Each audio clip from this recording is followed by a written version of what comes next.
ಭಯೋತ್ಪಾದನೆ ಇಂದು ಜಾಗತಿಕ ಮಟ್ಟದಲ್ಲಿ ಪಿಡುಗಾಗಿ ಪರಿಣಮಿಸಿದೆ ಅಂತ ಪ್ರಧಾನಿ ನರೇಂದ್ರ ಮೋದಿ ಹೇಳಿದ್ದಾರೆ. ಭಯೋತ್ಪಾದನೆ ಮಾನವೀಯತೆಗೆ ದೊಡ್ಡ ಬೆದರಿಕೆ ಒಡ್ಡಿದೆ. ಭಯೋತ್ಪಾದನೆ ವಿರುದ್ಧ ನಾವೆಲ್ಲ ಒಂದಾಗಿ ಹೋರಾಟ ಮಾಡಬೇಕು. ಗಡಿ ನುಸುಳುವಿಕೆಯ ಭಯೋತ್ಪಾದನೆಯನ್ನ ನಿರ್ಮೂಲನೆ ಮಾಡಬೇಕು ಅಂತ ಕರೆ ನೀಡಿದ್ದಾರೆ. ಪಾಕಿಸ್ತಾನಕ್ಕೆ ಭಾರತ ಮತ್ತೊಂದು ಮಾಸ್ಟರ್ ಸ್ಟ್ರೋಕ್ ನೀಡಿದೆ. ಪಾಕ್ ಜೊತೆಗಿನ ವ್ಯಾಪಾರ ವಹಿವಾಟನ್ನ ಬಂದ್ ಮಾಡಿದೆ. ಆಮದು ರಫ್ತುಗಳನ್ನು ಬಂದ್ ಮಾಡಿ ಮಹತ್ವದ ಆದೇಶ ಹೊರಡಿಸಿದೆ. ಪ್ರತ್ಯಕ್ಷ ಪರೋಕ್ಷ ವ್ಯಾಪಾರಕ್ಕೂ ನಿರ್ಬಂಧವನ್ನ ಹೇರಿ ವಾಣಿಜ್ಯ ಮತ್ತು ಕೈಗಾರಿಕಾ ಸಚಿವಾಲಯ ಸೂಚನೆ ಕೊಟ್ಟಿದೆ.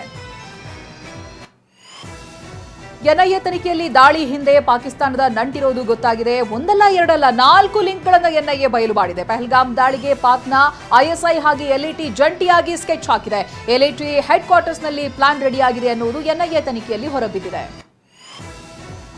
ಪಾಕಿಸ್ತಾನಕ್ಕೆ ಭಾರತೀಯ ನೌಕಾಸೇನೆ ಹಾಗೆಯೇ ವಾರ್ನಿಂಗ್ ನೀಡಿದೆ. ಮತ್ತೊಮ್ಮೆ ವಾರ್ನಿಂಗ್ ಅನ್ನು ಕೊಟ್ಟಿದೆ. ಟ್ವಿಟರ್ನಲ್ಲಿ ಸಬ್ಮರೀನ್ ಯುದ್ಧ ನೌಕೆ ಸೇನಾ ಹೆಲಿಕಾಪ್ಟರ್ ಫೋಟೋವನ್ನು ಬಿಡುಗಡೆ ಮಾಡುವ ಮೂಲಕವಾಗಿ ಸಮುದ್ರದ ಅಲೆಗಳ ನಡುವೆ ಮೇಲೆ ಆಳದಲ್ಲಿಯೂ ಯುದ್ಧಕ್ಕೆ ಸನ್ನದ್ಧ ಅನ್ನುವಂಥ ಸಂದೇಶವನ್ನು ಪಾಕಿಸ್ತಾನಕ್ಕೆ ರವಾನಿಸಿದೆ. ಜಮ್ಮು ಕಾಶ್ಮೀರದಲ್ಲಿ ಉಗ್ರರು ಭೂಗತವಾದ ಶಂಕೆ ವ್ಯಕ್ತವಾಗ್ತಾ ಇದೆ. 10 ದಿನಗಳಿಂದ ಕಣಿವೆಯಲ್ಲಿ ಬೀಡು ಬಿಟ್ಟ ಮಾಹಿತಿ ಎನ್ಐಎಗೆ ಸಿಕ್ಕಿದೆ. ದಟ್ಟ ಕಾಡಿನಲ್ಲಿ ತಲೆಮರೆಸಿಕೊಂಡಿರುವಂತಹ ಉಗ್ರರಿಗಾಗಿ ಎನ್ಐಎ ಬೇಟೆಗಿಳಿದಿದೆ. ಉಗ್ರ ಪೋಷಕ ಪಾಕಿಸ್ತಾನಕ್ಕೆ ಮಿಲಿಟರಿ ಕಾರ್ಯಾಚರಣೆಗೆ ಮುನ್ನವೇ ಎಲ್ಲಾ ರೀತಿಯಲ್ಲೂ ಕೂಡ ಮುಟ್ಟಿ ನೋಡಿಕೊಳ್ಳುವ ಉತ್ತರವನ್ನ ಭಾರತ ಕೊಡ್ತಾ ಇದೆ. ಇದೀಗ ಪಾಕಿಸ್ತಾನವನ್ನ ಎಫ್ಎಟಿಎಫ್ ಗ್ರೇ ಲಿಸ್ಟ್ಗೆ ಸೇರಿಸೋದಕ್ಕೆ ಭಾರತ ಪ್ರಯತ್ನ ಪಡ್ತಾ ಇದೆ. ಈ ಮೂಲಕ ಪಾಕ್ಗೆ ಯಾವುದೇ ಹಣಕಾಸು ಸಹಾಯ ಸಿಗದಂತೆ ದಿಗ್ಬಂಧನ ಹಾಕೋದಕ್ಕೆ ಮುಂದಾಗಿದೆ. ಪಾಕಿಸ್ತಾನ ಪದೇ ಪದೇ ನಡೆಸುತ್ತಿರೋ ಸೈಬರ್ ದಾಳಿಯನ್ನ ಭಾರತ ವಿಫಲಗೊಳಿಸ್ತಾ ಇದೆ. ಭಾರತದ ಪ್ರಮುಖ ವೆಬ್ಸೈಟ್ ಹ್ಯಾಕ್ ಮಾಡೋದಕ್ಕೆ ಪಾಕಿಸ್ತಾನ ಪ್ರಯತ್ನ ಪಡ್ತಾ ಇದೆ. ಮಕ್ಕಳು, ನಿವೃತ್ತ ಸೈನಿಕರು ಹಾಗೂ ಇತರ ಸೇವೆಗಳು ಟಾರ್ಗೆಟ್ ಅನ್ನ ಮಾಡಲಾಗಿದೆ. ಭಾರತ ದಾಳಿ ಮಾಡೋ ಭೀತಿಯಲ್ಲಿರುವಂತಹ ಪಾಕಿಸ್ತಾನ ಖಂಡಾಂತರ ಕ್ಷಿಪಣಿ ಪರೀಕ್ಷೆ ಮಾಡಿದೆ. ನೆಲದಿಂದ ನೆಲಕ್ಕೆ ಗುರಿ ಮಾಡುವಂತಹ ಶಾಹೀನ್ 3 ಎಂಬ ಖಂಡಾಂತರ ಕ್ಷಿಪಣಿ ಪರೀಕ್ಷಿಸಲಾಗಿದೆ. ಭಾರತ ಪಾಕಿಸ್ತಾನ ನಡುವೆ ಉದ್ವಿಗ್ನ ಪರಿಸ್ಥಿತಿ ತಾರಕಕ್ಕೇರ್ತಿದ್ದಂತೆ ಸಂಯಮ ಕಾಪಾಡುವಂತೆ ಯುರೋಪ್ ಒಕ್ಕೂಟ ಮನವಿ ಮಾಡಿಕೊಂಡಿದೆ. ಭಾರತ ವಿದೇಶಾಂಗ ಸಚಿವ ಜೈಶಂಕರ್ ಪಾಕಿಸ್ತಾನ ಉಪಪ್ರಧಾನಿ ಇಶಾಕ್ ದಾರ್ಗೆ ಪ್ರತ್ಯೇಕವಾಗಿ ಕರೆ ಮಾಡಿ ಯುರೋಪ್ ಒಕ್ಕೂಟದ ಹಿರಿಯ ರಾಜತಾಂತ್ರಿಕ ಅಧಿಕಾರಿ ಕಾಜ್ ಕಲ್ಲಾಸ್ ಸಂಯಮ ಕಾಯ್ದುಕೊಳ್ಳುವಂತೆ ಮನವಿ ಮಾಡಿಕೊಂಡಿದ್ದಾರೆ. ವಿದೇಶಾಂಗ ಸಚಿವ ಜೈಶಂಕರ್ ಮತ್ತೆ ಪಾಕ್ನ ಇಶಾಕ್ ದಾರ್ಗೆ ಯುರೋಪಿಯನ್ ಒಕ್ಕೂಟದ ಕಲಾಸ್ ದೂರವಾಣಿ ಕರೆ ಮಾಡಿದ್ದಾರೆ. ಗಡಿ ಉದ್ವಿಗ್ನತೆಯಿಂದ ಯಾವುದೇ ಪ್ರಯೋಜನ ಆಗಲ್ಲ ಅಂತ ಎರಡೂ ದೇಶಗಳಿಗೂ ಸಲಹೆ ಕೊಟ್ಟಿದ್ದಾರೆ. ಪಾಕಿಸ್ತಾನಕ್ಕೆ ಯುರೋಪಿಯನ್ ದೇಶಗಳು ಶಾಕ್ ಕೊಟ್ಟಿವೆ. ಪಾಕ್ ವಾಯು ಪ್ರದೇಶದಲ್ಲಿ ವಿಮಾನ ಹಾರಾಟಕ್ಕೆ ಹಿಂದೇಟು ಹಾಕ್ತಾ ಇದೆ. ಈಗಾಗಲೇ ಭಾರತ ಪಾಕ್ ವಾಯು ಪ್ರದೇಶವನ್ನ ಮುಚ್ಚಿವೆ. ಇದರ ಬೆನ್ನಲ್ಲೇ ಪಾಕ್ ವಾಯು ಪ್ರದೇಶ ಬಳಕೆ ಮಾಡದೇ ಇರುವುದಕ್ಕೆ ಯುರೋಪಿಯನ್ ದೇಶಗಳು ನಿರ್ಧರಿಸಿವೆ. ಭಾರತ ಯಾವ ಕ್ಷಣದಲ್ಲಾದರೂ ಸೇನಾ ಕಾರ್ಯಾಚರಣೆ ನಡೆಸುವಂತ ಭೀತಿ ಪಾಕಿಸ್ತಾನವನ್ನ ಕಾಡ್ತಾ ಇದೆ. ಹೀಗಾಗಿ ಪರಿಸ್ಥಿತಿಯನ್ನ ತಿಳಿಗೊಳಿಸೋದಕ್ಕೆ ಮಧ್ಯಸ್ಥಿಕೆ ವಹಿಸಬೇಕು ಅಂತ ಪಾಕಿಸ್ತಾನ ಗಲ್ಫ್ ರಾಷ್ಟ್ರಗಳ ಮೊರೆ ಹೋಗಿದೆ. ರಾತ್ರೋರಾತ್ರಿ ತುರ್ತು ಮಾಧ್ಯಮ ಗೋಷ್ಠಿಯನ್ನು ನಡೆಸಿ ಭಾರತ ದಾಳಿ ನಡೆಸುತ್ತೆ ಅನ್ನುವಂತ ಹೇಳಿಕೆ ನೀಡಿದ್ದ ಪಾಕಿಸ್ತಾನ ಸಚಿವ ಅತಾವುಲ್ಲಾ ತರಾರ್ ಟ್ವಿಟರ್ಗೆ ನಿರ್ಬಂಧ ಹೇರಲಾಗಿದೆ. ಬಲೂಚ್ ಹೋರಾಟಗಾರರು ಕಲಾಚ್ ಜಿಲ್ಲೆಯ ಮಂಗೋಚರ್ ನಗರದ ಮೇಲೆ ಹಿಡಿತ ಸಾಧಿಸಿದ್ದಾರೆ. ಸರ್ಕಾರಿ ಕಟ್ಟಡಗಳು ಹಾಗೆ ಮಿಲಿಟರಿ ಸ್ಥಾಪನೆಗಳನ್ನು ವಶಪಡಿಸಿಕೊಂಡಿದ್ದಾರೆ. ಪಾಕ್ ಮೇಲೆ ಬಲೂಚಿಸ್ತಾನ ಲಿಬರೇಷನ್ ಆರ್ಮಿ ಸಮರವನ್ನೇ ಸಾರಿದೆ. ಪಾಕಿಸ್ತಾನದ ಸರ್ಕಾರಿ ಕಟ್ಟಡ ಚೆಕ್ಪೋಸ್ಟ್ಗಳನ್ನು ವಶಪಡಿಸಿಕೊಂಡಿದೆ. ಪಾಕ್ ಪೊಲೀಸ್ ಅಧಿಕಾರಿಗಳನ್ನ ಬಂಧಿಸಿದ ಬಂಡುಕೋರರು ಕಲಾತ್ ವಶಕ್ಕೆ ಪಡೆದಿವೆ. ಬೈಸರನ್ ದಾಳಿ ನಡೆಸಿದವರಲ್ಲಿ 2 ಪಾಕ್ ಉಗ್ರರು ಅನ್ನೋದನ್ನ ಎನ್ಐಎ ಪತ್ತೆ ಹಚ್ಚಿದೆ. ಉಗ್ರ ಹಶೀಂ ಮುಸಾ ಅಲಿಯಾಸ್ ಸುಲೇಮಾನ್ ಅಲಿಬಾಯ್ ಪಹಲ್ಗಾಮ್ಗೆ ಎಂಟ್ರಿ ಕೊಟ್ಟು ದಾಳಿ ನಡೆಸಿದ್ರು ಅನ್ನೋದು ಎನ್ಐಎ ತನಿಖೆ ವೇಳೆ ಗೊತ್ತಾಗಿದೆ.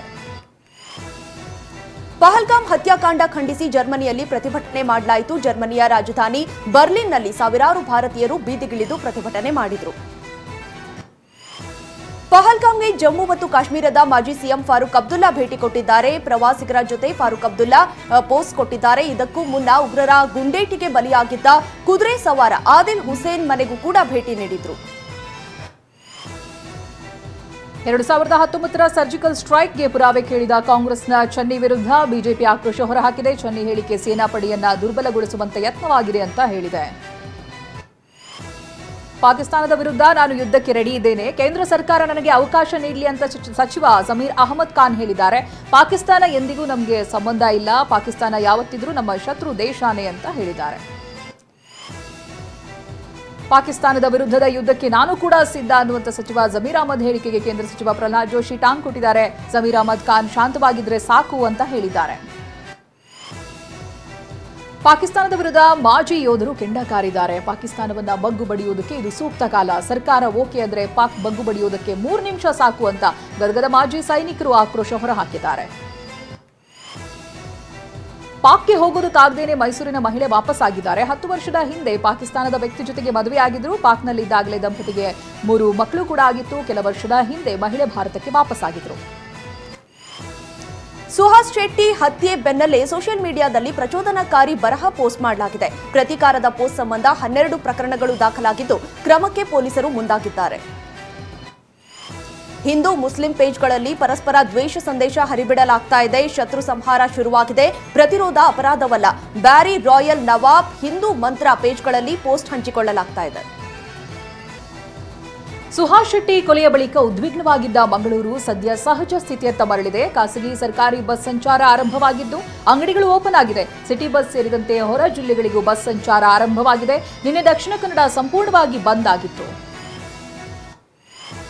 ಸುಹಾಸ್ ಶೆಟ್ಟಿ ಹತ್ಯೆಯಿಂದ ಉದ್ವಿಗ್ನಗೊಂಡಿದ್ದ ದಕ್ಷಿಣ ಕನ್ನಡ ಜಿಲ್ಲೆಯಲ್ಲಿ ಪರಿಸ್ಥಿತಿ ನಿಯಂತ್ರಣದಲ್ಲಿ ಇದ್ರೂ ಬೂದಿ ಮುಚ್ಚಿದ ಕೆಂಡದಂತಿದೆ. ಮೇ 6ರವರೆಗೂ ಜಿಲ್ಲೆಯಾದ್ಯಂತ ನಿಷೇಧಾಜ್ಞೆ ಜಾರಿಗೊಳಿಸಲಾಗಿದೆ. ಬೇನ ಸೆಕ್ಷನ್ 163 ಅಡಿಯಲ್ಲಿ ನಿಷೇಧಾಜ್ಞೆ ಮುಂದುವರಿಸಲಾಗಿದೆ.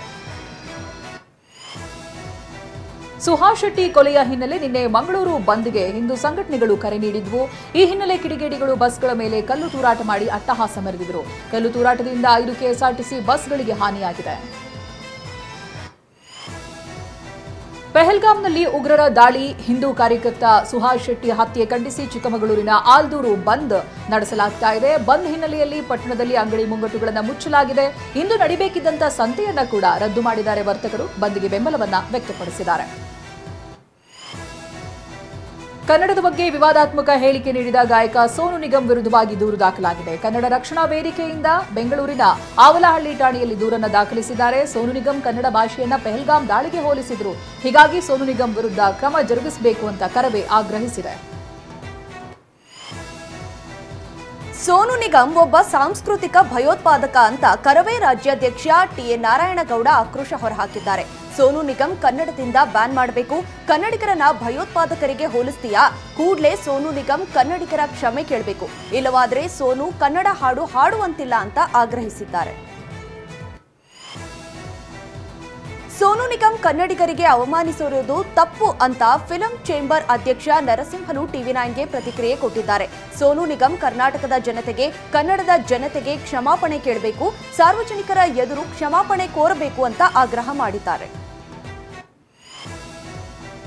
ಬಿಬಿಎಂಪಿ ಕೇಂದ್ರ ಕಚೇರಿಯಲ್ಲಿ ಹೈಡ್ರಾಮಾ ನಡೆದಿದೆ. ಬಿಬಿಎಂಪಿಯ ಚುನಾವಣೆ ನಡೆಸಿದ್ದಕ್ಕೆ ಖಂಡನೆಯನ್ನ ವ್ಯಕ್ತಪಡಿಸಲಾಗಿದೆ.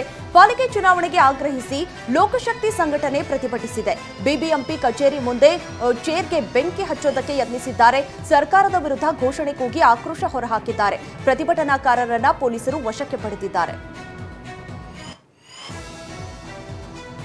ತಮಿಳುನಾಡಿನಲ್ಲೂ ಕೂಡ ಧಾರಾಕಾರ ಮಳೆಯಾಗ್ತಾ ಇದೆ. ತೆಂಕಾಸಿಯಲ್ಲಿರುವಂತಹ ಶಂಕರನಾರಾಯಣ ದೇಗುಲಕ್ಕೆ ಮಳೆ ನೀರು ನುಗ್ಗಿದ್ದು ಭಕ್ತರು ಪರದಾಡಿದ್ದಾರೆ. ಗಂಟೆಗೆ 60 ಕಿಲೋಮೀಟರ್ ವೇಗದಲ್ಲಿ ಗಾಳಿ ಬೀಸ್ತಾ ಇದೆ.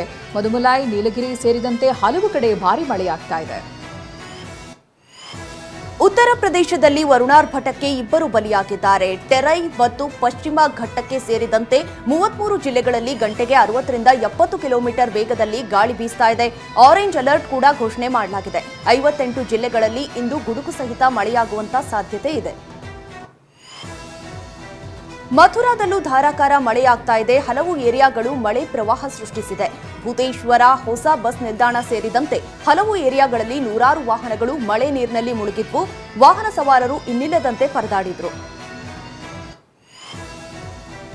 ನಿನ್ನೆ ಸುರಿದ ಭಾರೀ ಮಳೆಯು ಉತ್ತರ ಭಾರತದಲ್ಲಿ ಅವಾಂತರಗಳನ್ನೇ ಸೃಷ್ಟಿ ಮಾಡಿದೆ. ಪಂಜಾಬಿನ ಜಲಂಧರ್ ಮಾರುಕಟ್ಟೆಯಲ್ಲಿ ಗೋಧಿ ಬೆಳೆಯು ಮಳೆ ನೀರಿನಲ್ಲಿ ನೆನೆದಿದೆ. ಗೋಣಿ ಚೀಲದಲ್ಲಿ ತುಂಬಿದ್ದ ಗೋಧಿ ಬೆಳೆಯು ನಾಶವಾಗಿದೆ. ಬೆಳೆಯನ್ನ ಉಳಿಸಿಕೊಳ್ಳುವುದಕ್ಕೆ ವರ್ತಕರು ಪರದಾಡಿದ್ರು. ಬೆಂಗಳೂರಿನ ಚಿನ್ನಸ್ವಾಮಿ ಕ್ರೀಡಾಂಗಣದಲ್ಲಿ ಇಂದು ನಡೆಯಲಿರುವ ಐಪಿಎಲ್ ಪಂದ್ಯದಲ್ಲಿ ಆತಿಥೇಯ ರಾಯಲ್ ಚಾಲೆಂಜರ್ಸ್ ಬೆಂಗಳೂರು ಹಾಗೂ ಚೆನ್ನೈ ಸೂಪರ್ ಕಿಂಗ್ಸ್ ಸೆಣಸಾಡಲಿವೆ. ಚೆನ್ನೈನಲ್ಲಿಯೇ ಸೂಪರ್ ಕಿಂಗ್ಸ್ ಸೋಲಿಸಿ ಶಾಕ್ ನೀಡಿದ ಆರ್ಸಿಬಿ ಈ ಪಂದ್ಯವನ್ನ ಗೆಲ್ಲೋ ಮೂಲಕ ಅಂಕಪಟ್ಟಿಯಲ್ಲಿ ಮೊದಲ ಸ್ಥಾನಕ್ಕೇರೋದಕ್ಕೆ ಸಜ್ಜಾಗಿದೆ. ಈಗಾಗಲೇ ಟೂರ್ನಿಯಿಂದ ಹೊರಬಿದ್ದಿರೋ ಚೆನ್ನೈಗೆ ಈ ಪಂದ್ಯ ಔಪಚಾರಿಕವಷ್ಟೇ ಆಗಿದೆ. ಆರ್ಸಿಬಿ ಚೆನ್ನೈ ನಡುವಿನ ಪಂದ್ಯಕ್ಕೆ ವರುಣನ ಭೀತಿ ಕಾಡ್ತಾ ಇದೆ. ಬೆಂಗಳೂರಿನಲ್ಲಿ ಕಳೆದ 3 ದಿನಗಳಿಂದ ಸಂಜೆ ಮಳೆ ಸುರಿಯುತ್ತಾ ಇದ್ದು ಪಂದ್ಯಕ್ಕೆ ಅಡ್ಡಿಯಾಗುವಂತ ಸಾಧ್ಯತೆ ಇದೆ. ಒಂದ್ ವೇಳೆ ಪಂದ್ಯ ರದ್ದಾದ್ರೆ ಉಭಯ ತಂಡಗಳಿಗೆ 1 ಅಂಕ ದೊರೆಯಲಿದೆ. ಆಗ 15 ಅಂಕಗಳೊಂದಿಗೆ ಆರ್ಸಿಬಿ ಅಗ್ರಸ್ಥಾನಕ್ಕೇರಲಿದೆ.